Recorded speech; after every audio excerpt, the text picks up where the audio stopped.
Okay, guys, may ginawa tayo dito ngayon, no, yung e-bike na ito, nilagyan natin ng chassis mismo, yung isang buong motor na ini-skeleton natin. Yan, tingnan nyo. Ito. Yan, naka-attach na siya kasi nagawa na natin to kahapon. So, yan. Kung sa tibay, guys, tibay, matibay talaga ito. Wala nang makatipid ka na sa maintenance pag ganito ang nilagay natin. Kunting diferensya lang ang bigat nito sa original na stock. Kasi ang e-bike nito, guys, hindi to sa atin pinakabit lang, no, pinapalitan niya lang ng chassis or skeleton or yung body ng motor. Ito ay isa Krypton siguro ito na chassis, maliit lang siya, medyo maiksi rin. Ito mas maganda kasi yung XRM na 110 medyo mahaba at saka medyo mabigat, medyo malaki rin ang chassis nito sa XRM. So ito yung Krypton, yung ito yung old modern, no. Yan, nakabit na natin. Yan, na ganyan ang pagka-sit up niyan. Nilagyan natin ng brace dito sa ilalim. Yan. Okay. Medyo mabigat siya kaunti. Itong original kasi niyan ay stock yan. Yan, ito yung tinanggal natin. Tapos pinalit natin yung sa motor. Tingnan nyo kasi ang problema nito sa stock. Yan, ito malapit na maputol dito mismo. Okay. Yan. Maganda siya, guys, matibay ito. Pag halimbawa isang gastusan lang natin dito, pag ito yung i-sit up natin. Okay. Tignan nyo naman, yan, naka-sit up na. Ito yung likuran, tigas na tigas. Naglagay rin tayo ng dalawang spring dyan, asyak. Meron pa tayong isa dito, ikabit ito.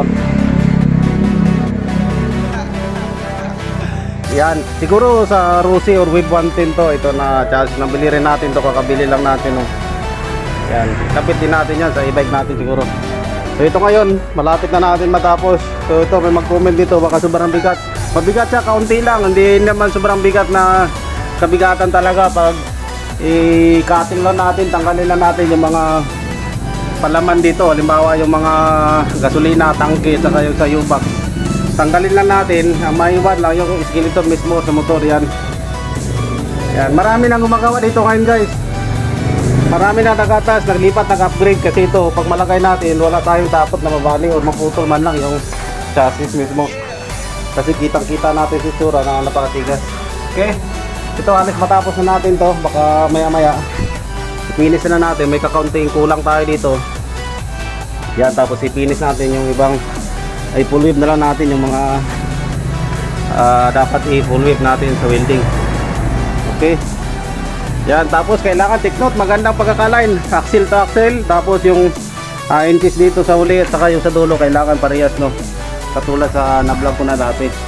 Sa ito, tingnan nyo, napakagaan. Right, itulak lang natin. Yan. Yan, napakagaan yan. Okay. Ito naman, kinating lang natin dito para purpose nito, lagayan sa upuan. Katulad for example dito, ganyan. Lagay mo lang itong upuan na ito, malutin mo lang siya, lagyan ng foam, tapos i-cover natin, lagyan natin ng cover dito, plastic, foam at saka trapal, pwede na, maganda na rin tingnan yan. Kaya naglagay tayo ng brace dito, no. Yan. Okay, tapos yung mga atas natin yan, nakabin, double din tayo dyan para sigurado na hindi talaga matatanggal. Okay, yan. Ito lang, kailangan mas maganda pag mag-attach tayo dito, ang spring natin o ang shock natin. Ito magka-problema to eh. Bakit? Alam nyo kung bakit dito. Kadalasan nagka-problema dito sa shock. Pag hindi po siya parehas ang tigas ito, yung bounce, halimbawa dito malambot na siya. Ang mangyari nito, pag lagyan siya ng mabigat, magtagilid to yung gulong, kaya nawawala yung align. Kaya sa ganitong gustong magkabit din sa mga e-bike nila, tapos i-upgrade nila, lagyan ng chassis sa motor ito, kasi napakatibay naman talaga ito pag ito yung mga kabit natin. Mas maganda lagyan natin ng bagong shock dito, bago mismo, tapos medyo matigas para ang bago talagang pantay niyan. Pag bounce dito, pag lagyan siya mabigat, ang level sa gulong pag itaas, pag akyat ito, pag lumubog tong shock, parehas. Hindi siya ibig sabihin na magtatabingi. Kasi pag mga luma nang ilagay natin, hindi na parehas yung katigas sa shock. Ito yung dahilan kung bakit madali mapudpud ang gulong natin. Kasi pag lagyan siya ng mabigat, siyempre babagsak to eh. For example, ganyan na. Yan, tapos pag hindi pantay siya, ang mag-tendency nito, magtagilid yung gulong natin. Tapos yan na, Pag tagilid ng gulong natin, tumatakbo siya, hindi na nawawalan ng align dyan pagka dyan ang sit-up. Okay, tapos kailangan sigurado ang bracing natin. Tingnan nyo dyan, naka-split ang bracing natin sa lalim. Tapos yan, taas. Okay, tapos align pa rin. Okay, so malapit na matapos natin guys. Yan. Sobrang tigas to, tingnan nyo naman. Kung sulit, tigas ang usapan, talagang matigas to ang chassis na ito sa motor. Okay, tuloy lang natin to, finish na natin to ang lahat naka... Ito may problema lang kaunti no, kasi hindi magandang design sa e-bike nito. Kailangan niya pa to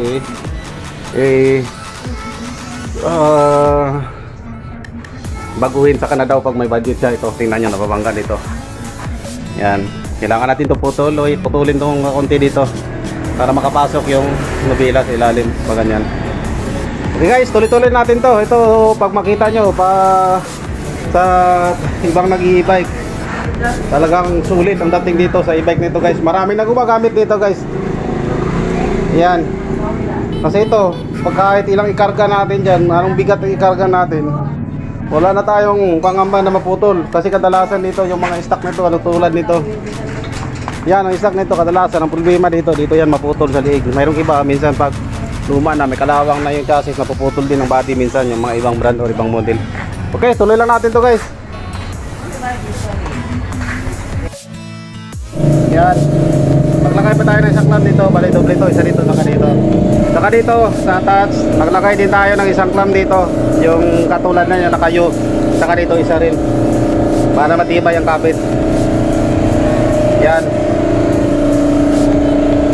Tapos wiring na natin to maya-maya.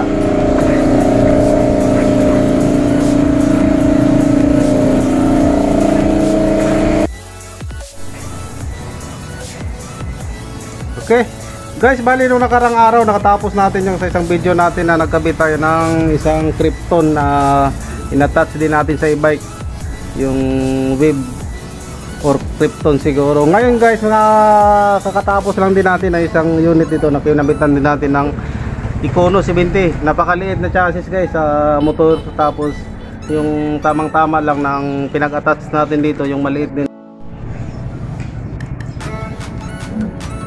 Okay, ito siya ngayon, yung sinasabi ko na Econo 70 yung body. Yan. Yan. Ito. Lalagyan na rin natin ng ito. Lagayan to ng battery. Yan. Nilagyan natin na flat bar dito. Tapos nagpalit na rin tayo ng sinaman na rin natin ito yung pag-repair sa sahig. Yung sa flat bar. Malalaki yung flat bar dito na ginamit guys. Tingnan nyo, ang lapad. Number 2. Numero 2. Okay, ito naglagay tayo ng pin dito para protection na hindi ka lalabas yung battery. Saka dito yung para hindi papunta dito yung battery. So marami, may repair din tayo dito. Tapos ito tinaasan natin yung tinaasan natin ang upuan nito kasi ang problema dati hindi makapasok yung battery. Dito sila naglalagay ng battery sa labas, tapos tinatalian lang, sumairap. Kaya sabi ng mayari dito, i-check na or i-repair na ang dapat i-repair. Kasi magbabayad lang siya kung magkano i-charge natin dito. So kaya nakatapos lang natin. Yan. Okay, kunting grinder na lang to, finish na, totally finish na natin to. Dito pinalitan natin itong malaking flat bar dito, isa, dalawa. Ito yung pinalit natin, tapos naglagay tayo ng tubo dito para sa battery na hindi po siya lalabas. Tapos ito yung Econo 70 na sinasabi ko guys, ang liit niya. Yan, tama-tama lang, portion lang siya dito sa e-bike na maliit din to. Yung sidecar na pampasada. Yan, tingnan nyo. Pag Econo 70 kasi ito, kwanto bakal to. Yan, pag ganyan. Tik-tik-tikin natin. Yan, bakal po yan. Okay. Yung sa wave, mayroon tayo dyan isa, yung sa gilid yan. Hindi pa natin nagawa. Ang sa wave, hindi to, walang ganito. Kumbaga, tubo lang to, nakaganyan dito, nakabin. Ito Econo 70, maganda, maliit siya, magaan siya dahil sa e-bike natin. Okay, ito hindi rin sa atin, pinakabit lang din guys, no? Pinagawa lang dito, pina-attach, binago natin, maganda ng bagong butterfly din yan. Tapos dito, yan. Okay, ito yung side ginawa natin. Tapos dito, tapos naglagay tayo ng bracket dito, yung isang tubo para makasandal yung paa natin dito pag hapak natin sa preno. Ito yung preno nya. Yan, kumbaga nakaganito yung paa natin. Okay. Yan, dito ang controller nilagay natin, naka-safety, nakatago. Hindi po siya mabasa. Ito kagandahan sa Econo 70 na chassis. Econo 70 or yung Krypton or ang Crystal, ganyan. Magaganda ang chassis niyan kasi bakal to eh. Ito. Yan. Okay, dito sa huli yan, nilagay natin dito, naglagay tayo ng shock, dalawa. Tapos nag-bin tayo dito, dito natin in-attach. Inikot natin dito, nag-bin tayo. Kasi walang madaanan ng bracket natin. Tapos naglagay rin tayo ng lock dito sa ilalim. Okay. Tingnan nyo ang ikot sa butterfly or yung dito sa huli. Mula dito sa ilalim, yan, inikot natin doon. Nag-welding tayo dito sa ilalim. Tapos binin natin dito pa ganyan. Okay, nag-brace pa tayo dito para sigurado. Bakal din to eh. Yan, dito kagandaan pag bakal para. O yan, tingnan nyo. Nag-brace tayo dito, papunta dito para sigurado. Tapos dito, nag-bend diretso dito sa huli. Nag-bend tayo pag ganyan kasi ang tinitingnan natin, iniwasan natin tong shock. Okay, para makuha natin ang saktong balance. Kasi pag dito natin ilagay sa labas yung shock, medyo malayo ang axle natin dyan. Tingnan nyo, ang axle, yung ihi mismo at saka yung sa side wheel, kailangan straight. Yung sinasabi natin palagi, yung axle to axle, yan, straight yan. Okay, tapos dito, yan ang brace natin, bracing natin tilalim, yan, na ganyan. Okay, ito yung sa gilid. Dati nandyan ito, nandito na. Binalik lang natin, kinating natin dito, tapos binalik lang natin ang welding dito. Na ganyan. Okay. So, pwede na to. Ang sunod na gawin ng mayari dito, pintura, tapos ibalik itong mga wirings, yung tinanggal natin, pinagtatanggal natin kasi yung pagbago natin dyan, kinating natin yung ibang mga bracing dito sa gilid. Kaya ang wirings dito, pinutol din natin yung ibang connection. Yan, nandito pang welding natin, saka grinder kasi kakatapos nga lang natin dito. Yan, ito yung sinasabi ko, protection to, yun, dito. Paglagay natin ng battery dito, talagang secure ang battery na hindi po siya lalabas dito or pupunta sa kaliwa. Tapos dito, ito naman yung sa battery na maliit. Halimbawa, pag kailangan natin ng backup, 12 volts. Ang ilaw natin dito, 12 volts. Pwede natin gamitin yan, lagyan siya ng isang battery dyan. Tapos yung dito, yan ang wirings. Okay, may relay din dyan sa harapan. Nilipat lang natin. Magulo pang wirings guys kasi hindi pa ito matapos. Ang suggest ko dito, pag matapos nga na ng pintura, sa kanya na ngayon iayos ang wirings. Pagandahan yung pag-arrange ng mga wire. Yan. Okay. Medyo may kabigatan guys kasi tingnan nyo ito, malaki, malapad yung flat bar. Pero ang kagandahan nito, ang e-bike na ito, medyo maliit lang po siya. Kaya balance lang din. Tapos ngayon matigas na yung chassis na kinabit natin dito, nilagay natin dito. Ayan. Okay, cute, medyo maliit lang na e-bike to. Yan. Ito yung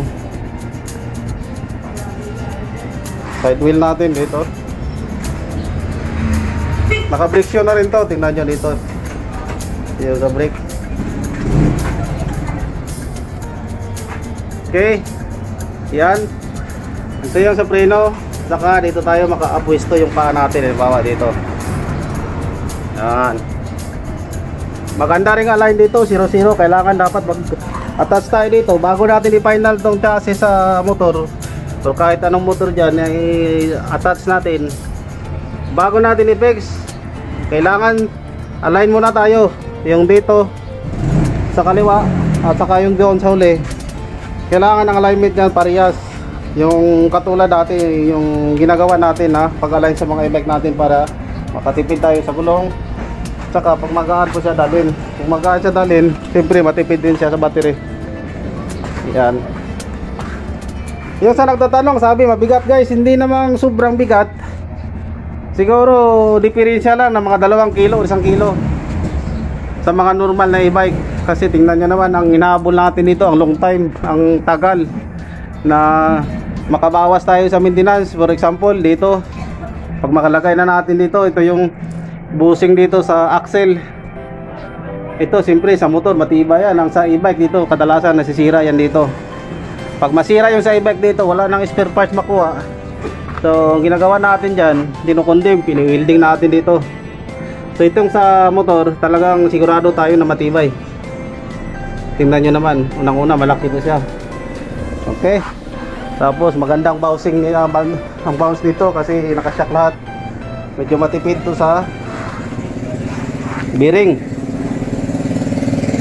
Okay. Yan. Okay, ayusin ko lang hanggat dito na lang guys na sa nagtatanong sa mga design daw kung paano mga sukat niyan. Ito yung paulit-ulit natin na ginagawa. Kailangan talaga align muna ang gulong natin bago tayo mag-atas sa side wheel para magaan yung mga e-bike natin at saka maganda dalhin. Saka malinis, quality dapat. Dapat din naka-grinder. Pero kahit hindi naman sobrang ganda ang pagka-grind kasi itong mga gilid nito pag mapinturahan natin talagang mawala na yung mga dinaanan ng welding. Okay. Ang sisiguraduhin lang din natin dito matitibay ang pag-welding natin tapos maraming bracing para kahit anong karga ng mabigat walang disgrasya na ma-detach or matatanggal yung mga welding natin dito sa pinagkukunikan natin. Hindi na pakita sa nabang? Oo, ni? Temporary na sa. Okay, ito na guys, testing na namin yung e-bike natin, pinalabas na natin yung bagong wala pa bukpan, hindi pa taksak sa battery.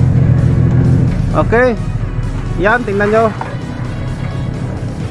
Labas na natin, testing na natin, nilagyan na natin ng battery. Yan. 1.8. Higit. Pasok ko na sa lagayan ang battery. Okay. Yan, saktong-sakto.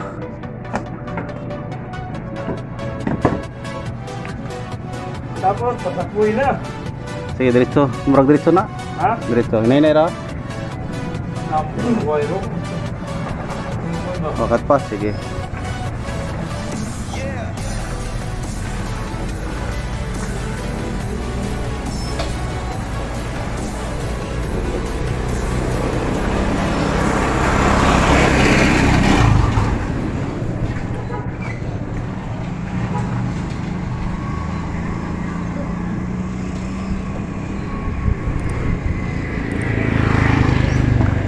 Ito may bago rin dito tayo dito guys, hindi pa natin nalagyan ng bubong.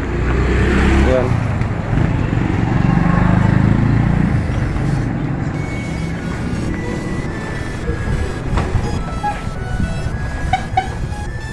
Nistig lang ng may-ari at saka sinubukan yung bagong align at saka yung bagong sidecar na nabit natin, yung bagong e-bike. Chassis Puno 70, maliit siya guys, maliit, medyo magaan compare natin sa mga XRM na 110. Mas maganda ikabit natin yung sa Wave 110 yung sa pwede rin yung Rossi, pwede rin yan basta yung mga medyo maliit lang nakla motor. Ang XRM medyo mataas, medyo mabigat nga yun, kaya mas maganda yung mga maiksi na body.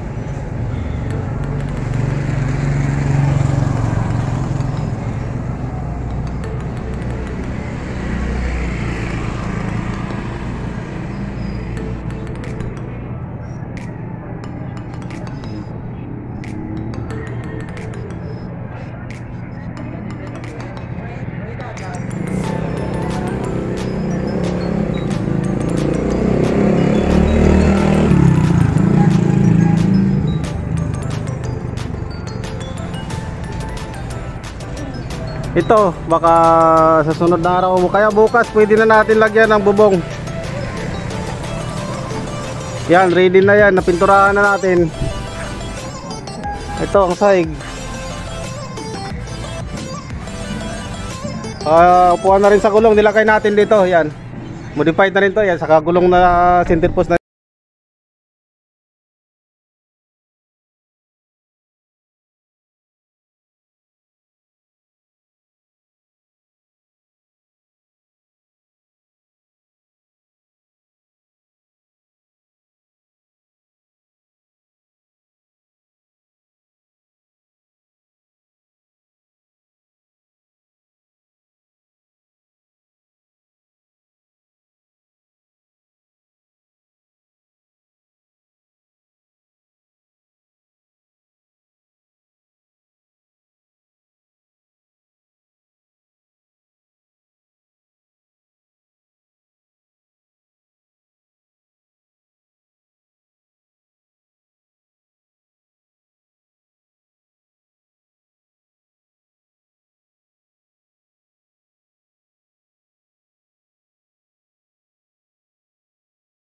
Ano? Yan. Tingnan nyo ang center post dito, manipis. Tingnan nyo to, ang original. Kaya nag-design siya na palitan ng center chassis mismo sa motor. Kasi dito, tingnan nyo, napakalito. Ang weakness dito kadalasan napuputol. Tingnan nyo, ang liit naman, parang sa bisikleta lang. Kaya yung may-ari nag-design po siya na palitan ng isang buong chassis na ng motor para matibay. Isang gastusan lang, medyo may kamahalan lang din, pero isang gastusan lang.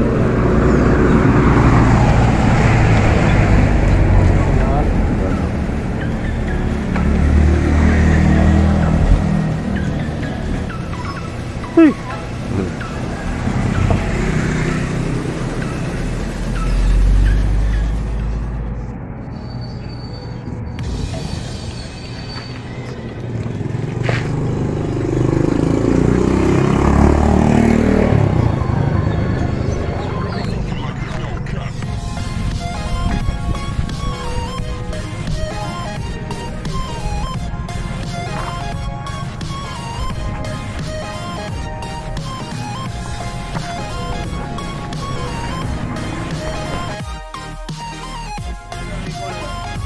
Limpyohan na yung dynamo. Pero maganda doon oh. Kalag medyo katik na yung dynayakwan. Dynamo. Abriyan naman ko ng GR na. Nahilisang kuhan. Sensor. Lagtik ko sa'yo. Naka na.